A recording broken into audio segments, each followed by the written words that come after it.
السلام علیکم ورحمۃ اللہ وبرکاتہ۔ بسم اللہ الرحمن الرحیم۔ آخرت کے بارے میں جنتیوں کا حال۔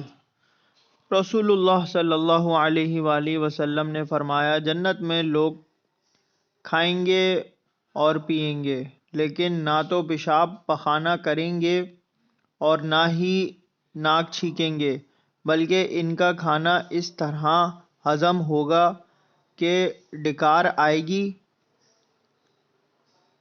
جس سے مشک کی خوشبو پھیلے گی، اور ان کو اللہ کی ایسی تسبیح اور تکبیر بتائی جائے گی جس کو پڑھنا اتنا آسان ہوگا جتنا دنیا میں تمہارے لیے سانس لینا آسان ہوتا ہے۔ حوالہ مسلم 7154 عن جابر بن عبداللہ رضی اللہ تعالی عنہ۔